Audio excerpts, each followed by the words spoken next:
My friends, welcome to the Sheep Get Sheared podcast.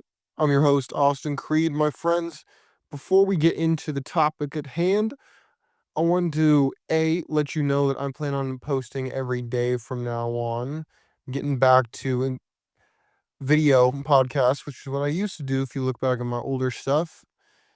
But before we do anything else, I wanted to let you all know that before we start on this topic about how women run the church, I want to give this disclaimer and not to pander, but to just give you an understanding of what you're about to hear will probably offend you, and it will probably make you question going to church at all. What I will challenge you to do is not react emotionally, but instead be open to the possibility that what you're about to hear is true, because it is.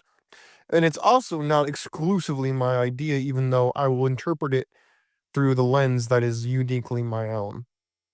You might ask me, well, Austin, how could you say the church is run by men because it's mostly taught? It's run by women, but taught by men. And I say, well, that's a very good question. You might say in the Bible and in Romans, it talks about how women are not supposed to teach in the church and how you look at most congregations and the pastor and elder staff of almost exclusively men. So how can I make the argument that women run the church? Well, I'm so glad you asked. First of all, it's not a bad thing necessarily that women run the church. I'm not even saying it's a good or bad thing. I'm saying it is the way it is. I'm saying it's the truth, whether you want to accept that or not. And here I'm going to give you a couple reasons as to why that is the case and tie it into both secular and religious contexts. Number one reason why women run the church: women overwhelmingly go to churches. More than men do, by the way, in case you didn't know that. And do you know why that is? Well, number one reason why they do that is because the church itself, and it's not just the Christians, by the way, that do this. All religions do this to an extent. The more organized they are, the more they do this. They are distributors of the blue pill. I came up with this months ago. If you look back at most of my older shows, which I don't expect people to do, that's why I'm mentioning it again. There are distributors of the blue pill, and when say blue pill, I'm going back to Matrix terminology, which is so 2018, I'm aware, but I'm trying to use symbolism so that you understand and you can kind of color code this message. So what is the blue pill? For those of you who have no idea what I'm talking about, I'll break it down for you. The blue pill is the idea of selling you a fantasy, not exposing reality. In the Matrix, which I have really only seen clips of, I know the gist more than anything else. The Matrix. Blue stands for fantasy, red stands for reality. So when I say distributors of the blue pill, what I mean is they sell you a dream in the sense of they tell you what should be. You can break down fantasy versus reality of if someone uses this is what you should do, it's fantasy. Because if it was normal, you wouldn't use the word should. If they use the word is, like this is the way things are versus this is the way things should be, totally different conversation. Anybody who starts with the word this is what life should be or could be is selling you a dream. If someone doesn't use those two words, should or could, then they're giving you a more blatant reality check. The reason I say that women run the church is because women and overall overwhelmingly go to churches. Number one. And number two reason why women run the church is they benefit the most from church. Now, what's interesting is a lot of women, especially more secular ones, they make the argument that, oh, well, it's overwhelmingly patriarchal, so therefore it benefits men and not women, which is 100% false. And I'll tell you why. Because we don't live to 100 years ago. We live in a world today where marriage overwhelmingly does not benefit men. Now, are there statistics out there that say that men live longer and whatnot? Yes. Does that mean that it benefits you overwhelmingly? The answer is no. And the reason I say no is because it works really well till it doesn't. the marriage laws in America are fair in the sense that they favor the person who makes more money, which could be the man or the woman, but overwhelmingly, we all know this, men are the ones who make the most money. And people will say that, oh, marriage is safer in the biblical context, which technically they are true. Here's the catch. The divorce is worse in the church than it is outside the church. Because, and I'll tell you why. Anyone who's been in church knows that divorce is not supposed to happen, and overwhelmingly, because you're so plugged in, the fallout's going to be worse for the man. And gentlemen, you might say, well, Austin, these are superficial things. No, my friend, they're not, and I'll tell you why. If you've ever read the book The Manipulated Man by Esther Vilar, which is a fantastic book, I recommend it, you will listen to this book and you will understand that women want men to teach in the church. Do you know why? Well, I'm so glad you asked. The reason they want men to teach in the church is because now they get plausible deniability. A woman's best friend is plausible deniability, which means they could say or do anything behind the scenes. You can't shoot they're not the messenger, so they can't get shot. They want men to teach other men how to be simps and gumps, which, again, this conversation is so 2018, I'm aware, but I'm building this something else. I'm giving you the bare bones basic 101 stuff because I don't assume everybody knows what I know. I think it's foolish for you to assume that everybody knows everything. Oh yes, I know everything about all these terms and all this red pill stuff. I'm not saying this in any rage, by the way. If you were enraged by this, you're way behind. This should not make you mad at anything you've just heard. This is just a reality. It's not meant to make you angry. It's meant to expose to you the world you're living in, so that whether you be a man or a woman, so you then get to decide what you do with that. That's the whole premise of this show. My ideas are not meant to make you angry and hate anybody. This message is meant to educate you so you can then decide how you want to live your life. Whether you want to keep going to church or not, whether you want to get married or not, whether you want to date women or not, whether you want to be celibate or not, all these things are up to you. And the only way you can make an educated decision in your life is to have knowledge. That's the only way to do it. Now, my friends, let's return to the topic at hand, shall we? When it comes down to the church is run overwhelmingly by women because women are the puppet masters of the church. They're the ones who enforce monogamy because monogamy doesn't really benefit anybody in the sense that I firmly believe this, by the way. I don't care how sinful this makes me. I don't care about any of that crap. We're in season 2. I don't give a fuck about what anybody thinks when it comes to how you feel about what I say. Everything that I'm saying is true, and the reason that you're most likely going to react negatively to it is because you know it's true. Part of the reason why, despite the fact that people try to use the Bible to enforce monogamy, that it doesn't always work, is because women use men and men use women. People use each other all the time. In fact, it's one of the few things that I actually agree with that Karl Marx said, even though I hate communism. He said usury was the only currency, which I 100% agree with, by the way, to an extent. And he called bourgeoisie, the bourgeois marriage was very oppressive. Now, I'm not going to go that far. I think it's I think it's a sacrifice on both sides if it works the way it's supposed to work, which again, we're going back to the shoulda, woulda, coulda conversation. But again, I have no issue with how things are supposed to work. No issue. If things work that way, all I'd be talking about day and night is how wonderful marriage is and that you should do it.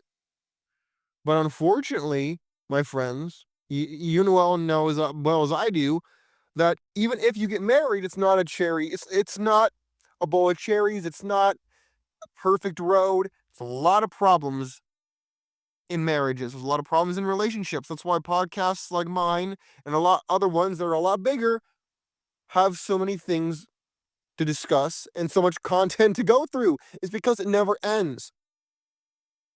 People are so consumed with this type of content. They know that it resonates with them. They understand that people have needs and people are inherently fearful of being hurt. They're fearful, they're sad, they've been through some bull crap, they don't know what to do, and they want answers.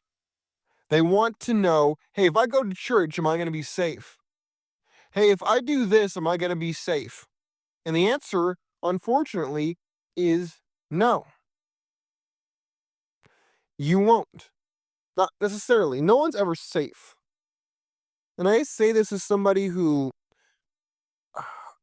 I broke up with my girlfriend who I'd had for over a year.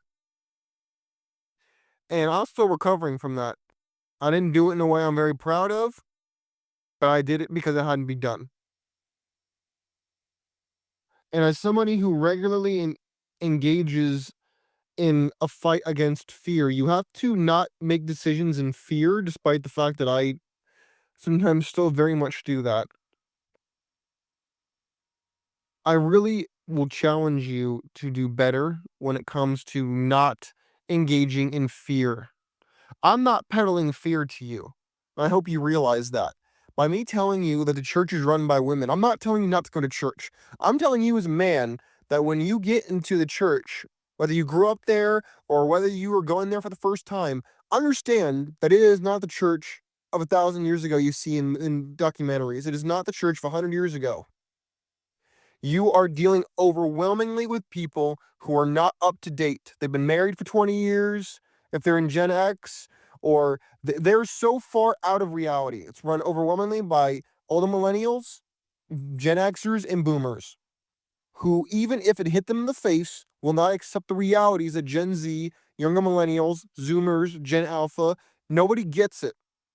They don't want to accept it because in their minds, if only they follow the Andrew Wilson approach of enforcing monogamy, if only they follow these guys, these goofy guys in the manosphere, if only they follow the Bible, which was written 2,000 years ago, the New Testament, and sometimes 4 to 6,000, sometimes more, if you believe in the Old Testament, they want to take those prescriptions with no cultural pressure at all and give them to you as a prescription for your life. If only you believe in God, everything's going to work out for you. Well, I don't know if you've read the Bible recently, but the most those most stuff doesn't work out for most people in the book at all. God is not Mr. Rogers. God is not your friend. I firmly do not believe that God is the so-called friend that everybody wants to make him out to be. I think there's part of it, sure. But even your friends, so-called, are gonna put you in your place, they're gonna call you out on your bull crap, and they're not gonna sit there and let you just do whatever the hell you want. A lot of people use religion as spiritual fire insurance. They don't use it as anything more than that. So when we talk about men being preyed upon in the church when it comes to, "Hey, just get married. Hey, just accept all this responsibility with no guardrails. Just just go for it. Just take the prescription that worked 1,000 years ago, 2,000 years ago, 6,000 years ago, and just go for it." I can't co-sign that in good faith. I can't do it. Can it work for you? Yes. It works for some amazing people in my life. I'm not saying it's impossible. I'm telling you, you are not set up in a system that is meant to really nurture you unless you really get into almost like cult level participation. And even then, all it takes is one day in the next 50 years and you're hosed. And a lot of people, they jump in with all this faith and no knowledge about life, about the other gender, about relationships, about sex, anything. That's the other part of the coin, too, by the way. Women overwhelmingly come in the church with so much more sexual experience than most of you goofy ass men. That's a whole other thing, too, by the way, in case you don't know. And that's a huge problem for divorce, too. And divorce isn't even the worst thing, by the way. If you think divorce is bad, think about sexless marriages, dudes who stick around for the kids, women who just stick around because they get the rent paid or the mortgage paid. My friends, when we get to the churches run by women, you need to understand that when men basically tell other men to quote man up and just roll the dice on their future without see this is why I'm telling you it's run by women, because women put other women up on game. That's one thing women do really well, by the way. Ladies, you do a good job of teaching other women about men. Really good job. Men, we don't do a good job of that at all, especially in the church. Especially. I have never gone to a men's group or a church service or a Bible study where the older men have sat down with the younger men and said, "Gents, let's have a serious conversation." You might think that these women are not your so-called sisters in Christ are not out here being sluts, but some of them definitely are. And you need to understand that you need to be a dom in your marriage. You need to lead, not just lead in the ways of, I hold my Bible study every morning before I go to work. Nah, dude. No, you got to run your dom game permanently. You got to understand how to operate in your masculine, holding masculine frame, teaching by example, dominating during sex. When's the last time you heard men like talk like this in your church? If you go to church, when's the last time that they said, "Hey, you know what? When your wife's getting out of control, you got to listen to her, but you also got to know when you need to really, hit that bottom." Nope, never heard that. They don't. They are afraid to talk about sex, the sexual underworld, fantasies, fetishes, you name it. All these things exist. Just because you don't want to talk about it doesn't mean that it doesn't exist and it's not happening. That's not how it works. And that's the approach that a lot of people take in the church. Oh, if we don't talk about abortion, if we don't talk about sex before marriage, if we don't talk about calling people out and not even exposing them to shame them, but just saying, look, we know y'all are out here participating in this and we need to prepare these men. Nope. A lot of y'all are goofy dudes who are trying to do what you think is the right thing to do when all you're doing is being led into the meat grinder. You're being led right into the utility shed. That is where you're going. You are not going to a loving marriage. You are going right to being used as a toy soldier with a battery in your back. Your wife running your house and you have no idea. Your wife settled for you. She didn't have genuine burning desire for you. I know you don't want to accept that, but that's the truth. If she has some dude who in her past that she talked about when she was dating you, she didn't love you. If she talked about how, oh, I went through this bad relationship and that bad relationship, and you're the first man to treat me with respect, that's not a flex. That means you're the cleanup guy. That means you are not the man she wanted. You are the man she settled for. And gents, I get this is going to offend you. Ladies, you need to be honest with these men. I know a lot of men don't have the stomach, but I'd like to think my audience has the stomach to handle these harsh realities that, one of my favorite content creators who really, put me on a better place in my life was Coach Greg Adams. He's a little more non-religious than I am, which that's his right. I get it. I understand his cynicism more than most. But one thing he said is women, no, men are in love and women are in business. But here's the thing about the business part. It's not that women are in it to finesse you and stuff like that only. That's definitely part of the game, but men and women finesse each other pretty regularly. The reason I say that, and I'm quoting him, is because you need to get down to business with that woman that you're talking to in your life. You need to know why she's dealing with you, whether you're married or not. You need to know why she's there. If she's there for the security, she's there for the money, you got to accept that. If she's there because you got the best Johnson in town, awesome. But I guarantee you, 9 out of 10 times, that's not the reason. I can guarantee you it's not. Also, the reason that I think that women run the church is because women overwhelmingly are the ones who are enforcing the rules in church. They're the ones who are the target audience because they're the ones that fill the pews. The pastors are pandering to them, not you as a man. They know that if they get enough women in their church, men will come, especially young women. Forget it. Anywhere where there are young, semi-attractive women, men are going to show up. People who have kids, they know they're going to show up. It's like a Taylor Swift concert. They know men are going to show up. Why? Because the girls will drag them there. That's what church is today. Women drag men to church. I have very few examples of men dragging women to church. Tell me I'm wrong. Tell me I'm wrong. I would love to hear this. Tell me I'm wrong. Gents, again, none of this, ladies and gentlemen, none of this is meant to trigger you, make you angry, make you resent anybody. This is all meant to educate you on what you're dealing with in your life and to understand that there are not safe places out here. You can't escape reality. You can't escape the truth. And the only way you get through it is to embrace it and understand if you want to get married, go ahead, roll that dice. But know that you're rolling the dice. If you want to ignore women altogether and go monk, go right ahead.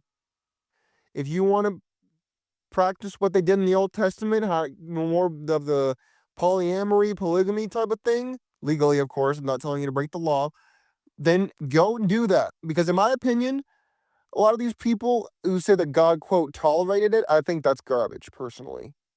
I think that's garbage, personally. Polygamy is not only about sex, it's about providing for women. Most women want their own personal man. Most men are too broke to have their own woman.